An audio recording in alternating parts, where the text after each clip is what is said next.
ஆண்டவராகிய இயேசு கிறிஸ்துவின் இனிய நாமத்தில் உங்களை அன்புடன் சாட்சிகளின் சாட்சி பகுதிக்கு அழைக்கிறேன். கர்த்தர் எனக்காக யாவையும் செய்து முடிப்பார். சங்கீதம் 138 அதிகாரம் 8 வசனத்தில் சொன்னது போல ஜார்ஜ் பாக்ஸ் என்ற தேவ மனிதனை பற்றி இப்போது பார்ப்போம். குவேக்கர்கள் என்பவர்களை பற்றி நீங்கள் கேள்விப்பட்டதுண்டா? தீமையான காரியங்களுக்கு எதிராக சாந்தமும் சகிப்பும் உடையவர்களாய் போராடக்கூடியவர்களே இவர்கள். அடிமை வியாபாரங்களை ஒழித்து அடிமைகள் மக்களாக வாழ வழி செய்தவர்கள்.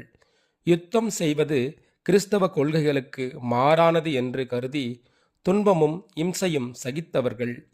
பெண்கள் சுதந்திரம் குறித்து புத்துணர்ச்சியை உண்டு பண்ணியவர்கள். பல சீர்திருத்தங்களை மக்கள் மனதில் ஏற்படுத்தியவர்கள் இவர்கள்தான். ஜார்ஜ் பாக்ஸ் இவர்தான் இவ்வியக்கத்தின் தலைவர். தேசத்தின் தீமைகளுக்கு விரோதமாக இவர் பேச ஆரம்பித்தபோது மக்கள் இவரை கல்லால் அடித்தனர், சிறையில் அடைத்து சித்திரவதை செய்தனர். எனினும் தீமைகளுக்கு விரோதமாக சத்தியத்திற்கும் சுயாதீனத்திற்கும் பாடுபட்டபடியால் அனைத்தையும் பொறுமையுடன் சகித்தார். பல துன்பங்களின் மத்தியிலும் பாக்ஸ் நல்ல தரிசனங்களையும் ஆவிக்குரிய அனுபவங்களையும் பெற்றார். ஒருமுறை 14 நாட்கள் மரித்தவரை போல் ஒருவித நிலையை அடைந்து விசேஷித்த ஆவியின் உற்சாகத்தினால் புது பலன் அடைந்தார். அவருக்குள் வந்த சந்தோஷத்திற்கு அளவே இல்லை. இவர் பிரசங்கம் செய்யும் போதெல்லாம் ஆவியானவர் வல்லமையாக ஜனங்களுக்குள்ளே கிரியை செய்தார். இவருடைய உபதேசம் ஆழ்ந்த ஆவிக்குரிய சிந்தையுள்ளவர்களை கவர்ந்தபடியால் சிநேகிதர்கள் சங்கம் என்ற ஒரு அமைப்பை பல சபைகளிலும் நிறுவினார். இங்கிலாந்திலும் பல தேசங்களிலும் சுற்றுப்பயணம் செய்து 1000-10,000 மக்களை கிறிஸ்துவிடம் வழி நடத்தினார்.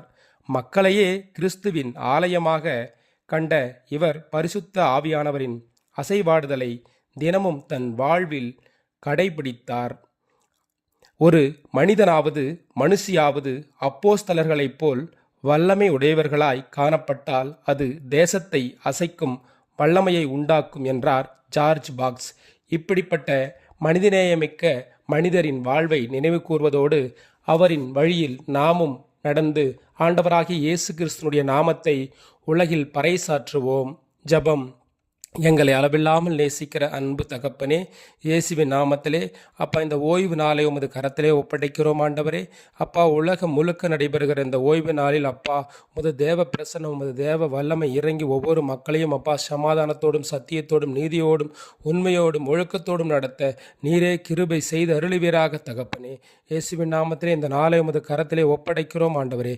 இம்மட்டும் உதவி செய்த எபினேசரே, இனிமேலும் ஒவ்வொரு பிள்ளைகளுடைய வாழ்க்கையிலும் அப்பா மாபெரும் மாற்றங்களையும் அப்பா இயேசுவின் நாமத்தில் ஏற்றங்களையும் கொண்டு வருவீராக தகப்பனே. இயேசுவின் வெளியேற பெற்ற நாமத்தில் ஜபிக்கிறோம். ஜபம் கேளு ஜீவனுள்ள நல்ல பிதாவே. ஆமேன்.